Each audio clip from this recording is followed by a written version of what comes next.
오늘은 2023년도 마지막 예배가 되겠습니다.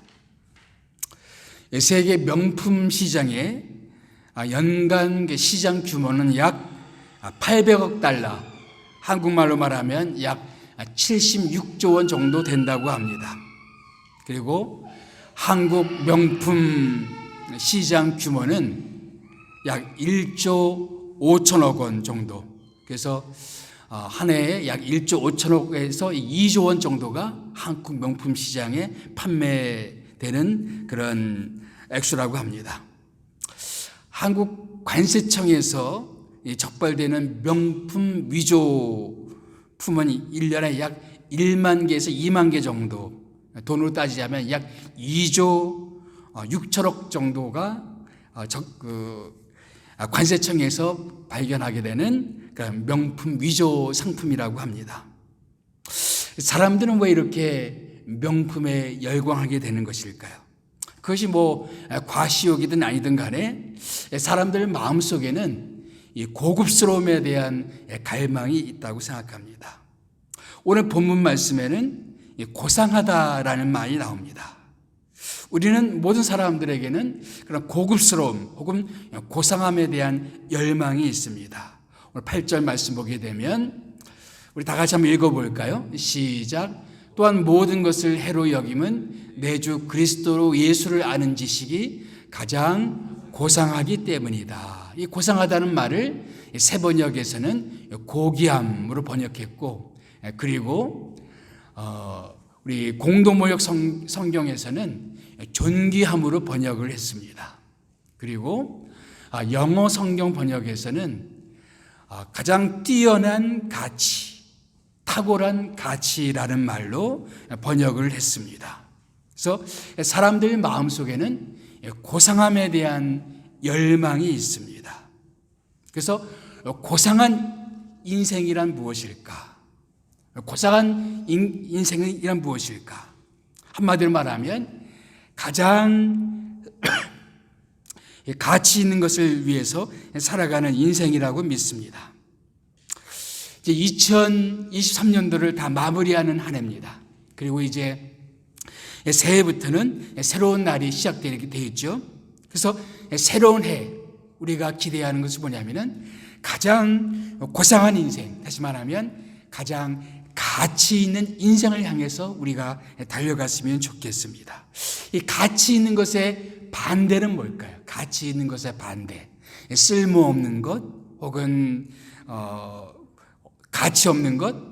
오늘 본문 말씀에는 배설물이라는 말이 나오는데 정말 쓰레기 같은 것. 그래서 우리 인생이 정말 쓸모없는 인생이 아니라 가치 있는 인생, 더 나아가서는 고상한 인생이 되기 위해서 우리가 질문해야 될 세 가지 질문이 있다고 생각합니다. 오늘 말씀 빌립보서 3장 말씀을 보게 되면 우리가 정말 가치 있는 인생을 위해서 혹은 명품 인생을 위해서 우리 던져야 될 세 가지 질문이 있습니다. 첫 번째 질문은 뭐냐면 내 인생의 최고 목표는 무엇인가 하는 그 질문입니다. 내 인생의 최고 목표는 무엇인가? 빌립보서 3장을 보게 되면 바울이 자랑하던 것들이 있습니다. 그는 정통 유대인인 것을 자랑했어요. 히브리인 중에 히브리인이요. 또 그는 바리새인인 것을 자랑했습니다. 우리에게는 바리새인이 위선자의 대명사처럼 여겨지지만 그 당시에는 하나님께 열심히 있는 열심히 있는 신앙인의 대명사였습니다. 그래서 그는 바리새인인 것을 자랑했다고 그랬습니다.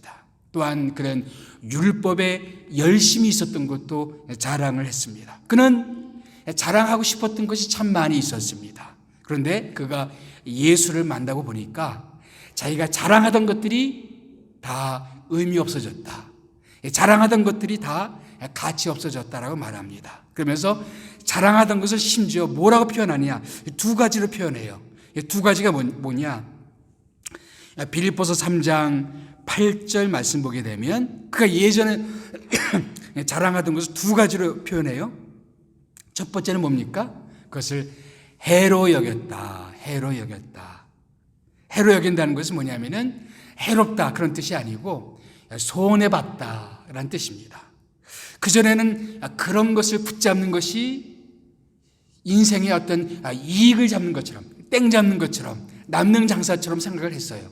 그런데 그런 것들이 따지고 보니까 내 인생의 손해였다. 그런 것들을 붙들고 살아가는 인생이 내 인생의 손해였다. 그런 뜻입니다.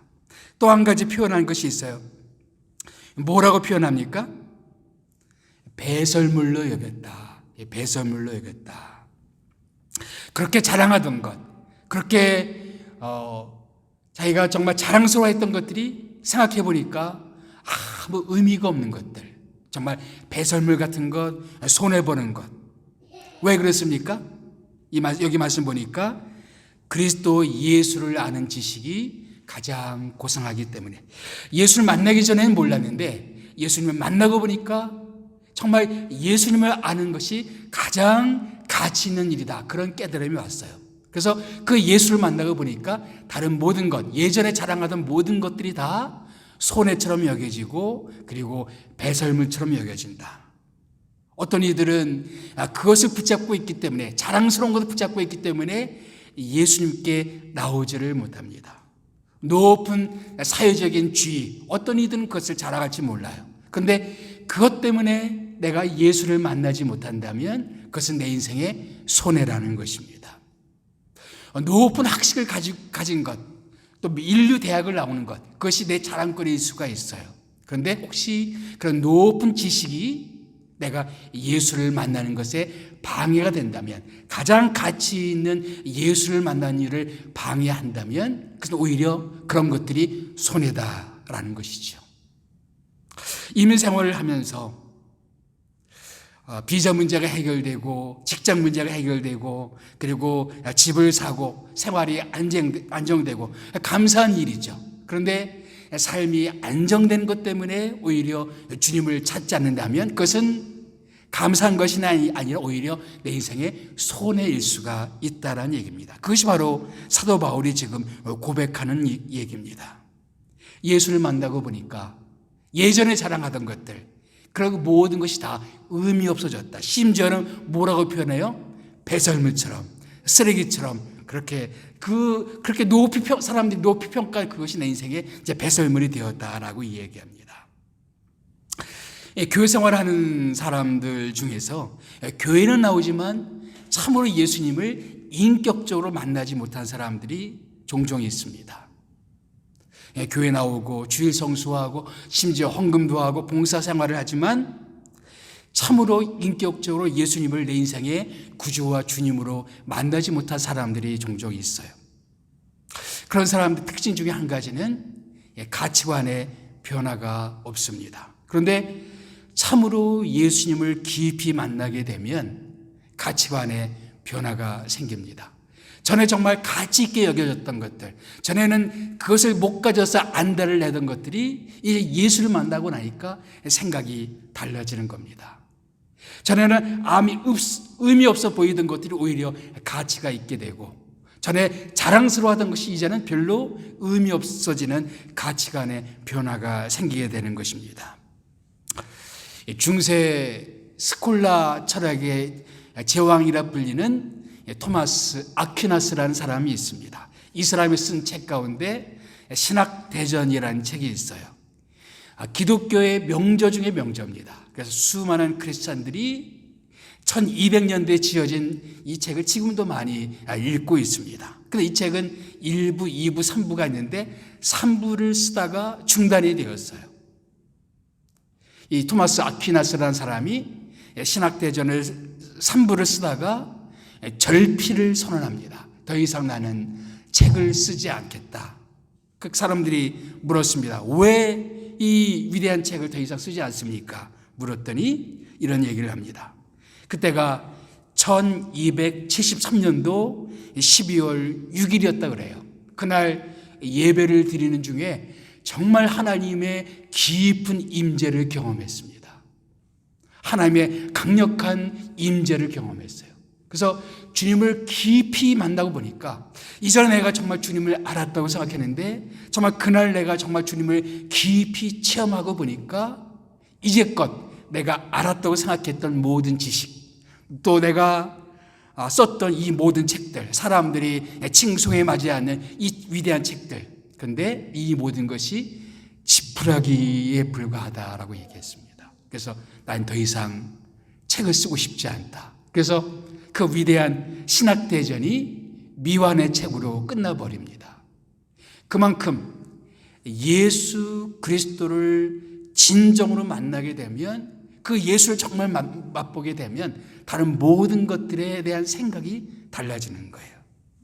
자랑스러워하던 것들이 더 이상 자랑스럽지 않고, 오히려 예수님을 핍박하던 바울이 이제는 예수님을 아는 지식이 가장 고상하다라고 말하게 되는 것이죠. 그러면서 그 예수를 만나고 나니까 새로운 갈망이 생겼습니다. 새로운 인생 목표가 생겼어요. 그 목표가 뭡니까? 빌립보서 3장 10절 11절 말씀입니다. 다 같이 한번 읽어볼까요? 시작. 내가 그리스도와 그 부활의 권능과 그 고난의 참여함을 알고자 하여 그의 죽으심을 본받아 어떻게 해서든지 죽은 자 가운데서 부활에 이르려 하노니.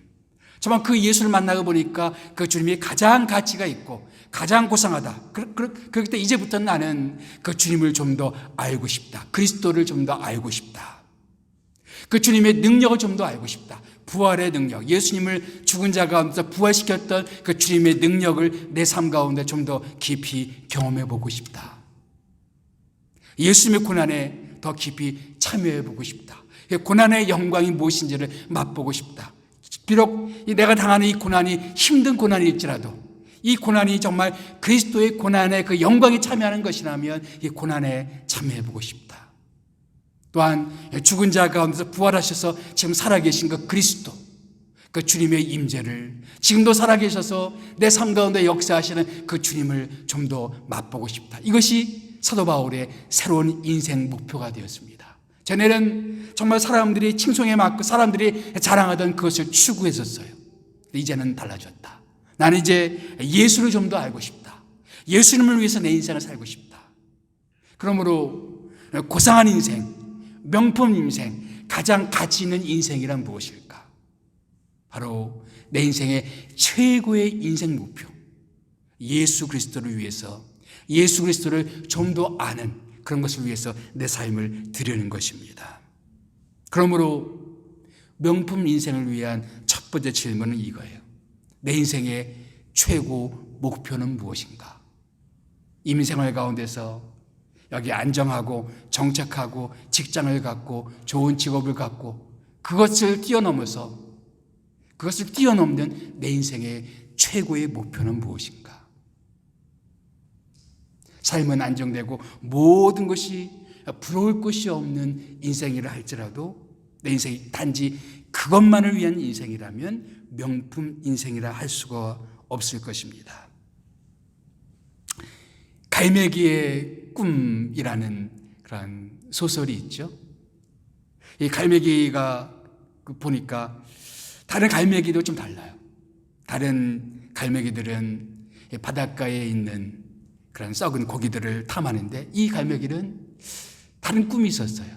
좀 더 높이 날고 좀 더 멀리 비상하는 그런 꿈이 있었습니다. 어떤 갈매기들은 썩은 물고기들을 탐하는 그런 인생을 살아가고, 그런 어떤 사람들은 그런 좀 더 위대한 것들, 더 위대한 꿈을 위해서, 더 위대한 인생 목표를 위해서 비상하는 그런 사람들이 있다는 얘기입니다.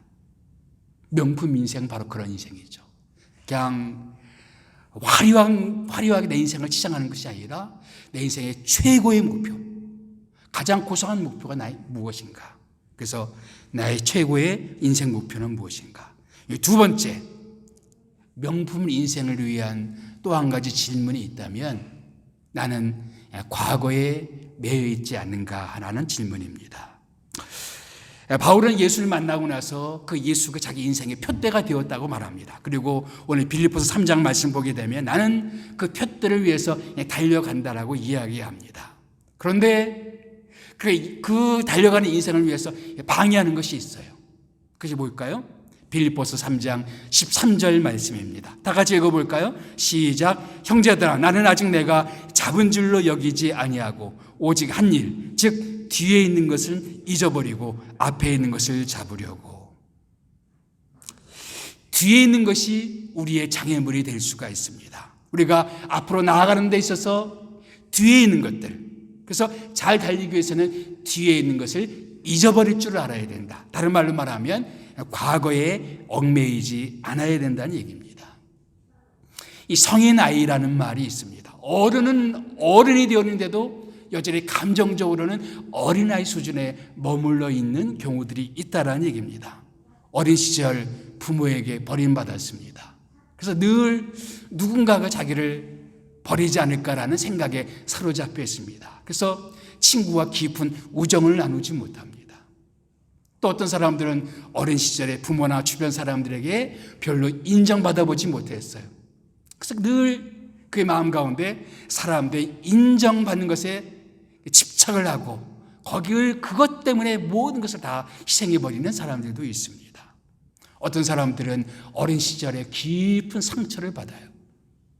평생 그 상처에 얽매여서 사람들 앞에 나가지 못하고 계속 어린 시절에 그 상처에 매여 있는 인생들도 있다는 것입니다. 그래서 어른은 어른인데 아직은 어린 시절의 상처, 어린 시절의 아픔 거기에 매여 있다. 이것을 성인 아이라고 부릅니다. 그런데 어린 시절뿐만이 아니죠. 우리가 인생을 살면서 우리 뒤를 돌아보면 여러 가지 우리가 실패했던 것들, 실수했던 것들, 또 우리가 경험했던 어떤 상처들이 있습니다. 그런데 어떤 이들은 그런 과거의 상처, 과거의 아픔에 그냥 매여 있는 사람들이 있어요. 앞으로 나아가지를 못합니다. 우리가 운전을 할 때 백미러만 보고 운전하면 사고가 날 수밖에 없습니다. 제대로 올바른 방향으로 나갈 수가 없습니다. 전방을 주시해야죠. 우리가 중간중간 백미러를 볼 필요는 있지만 그러나 백미러를만 바라보고 운전하면 사고 날 수밖에 없고 제대로 나갈 수가 없습니다. 이제 2023년이 오늘로 끝납니다. 이제 2024년도가 다가오고 있습니다. 2024년도 다가오면서 우리가 잊어버릴 것은 잊어버릴 줄 알아야 된다는 겁니다. 특별히 우리가 경험했던 아픔들, 실수들, 실패들 돌아볼 필요는 있지만 거기에 얽매여서는 안 되겠다. 사실 사도 바울도 기억하고 싶지 않은 상처가 있었어요. 실수가 있었습니다. 오늘 본문에 보면 그것이 나옵니다. 3장 6절 말씀 보면 자기가 예수를 만나기 전에 사실 이 사도 바울은 어떤 사람이었어요? 교회를 박해하던 사람이었습니다. 사도행전에 보게 되면 스데반 집사가 나오는데 사람들의 돌에 맞아 순교를 하게 됩니다. 그때 사람들의 돌 던진 것이 정당하다라고 판결 내렸던 사람이 사도 바울이었어요. 예수를 믿기 이전에 그는 그러한 사람이었습니다. 그래서 그리스도인들을 핍박하던 사람이었어요. 그런데 만약 그런 과거 때문에 나는 이런 사람이기 때문에 나는 사도가 될 수가 없어, 복음 전하는 사람이 될 수가 없어, 나는 예수님의 종이 될 수가 없어, 그렇게 했더라면 그 위대한 서신들은 쓰여질 수 없었을 것이고 그가 세웠던 그 위대한 교회들은 만들어지지 않았을 것입니다. 그가 뒤에 있는 것은 잊어버릴 줄 알았기 때문에 위대한 하나님의 사람으로 쓰임 받을 수가 있게 되는 것이죠. 그래서 사실 과거를 돌아본다는 것은 과거의 상처뿐만 아니라 아픔뿐만 아니라 또 과거에 우리가 성공했던 것들도 잊어버릴 줄 알아야 돼요. 우리가 했던 것들, 이민생활 가운데 잘 적응하지 못하는 사람들 중에 한 사람은 뭐냐면은 너무 한국 생활에 얽매인 사람들입니다. 내가 한국에서 이런 일을 했던 사람인데, 내가 왕년에 이런 사람이었는데 여기 와서 내가 하는 일이 이러이러한 일이다. 그래서 그것 때문에 너무 계속해서 마음을 아파하고 힘들어해요. 잘 적응하지 못합니다. 잊어버릴 것은 잊어버릴 줄 알아야 됩니다. 내 과거가 아무리 화려해도 뒤에 있는 것은 잊어버리고 앞으로 전진을 해야 되는 것이죠. 세 번째, 우리의 인생이 명품 인생이 되기 위해서, 고상한 인생이 되기 위해서 던져야 될 세 번째 질문이 있다면 우리는 우리의 삶은 전력 질주하는 인생인가라는 것입니다. 전력 질주.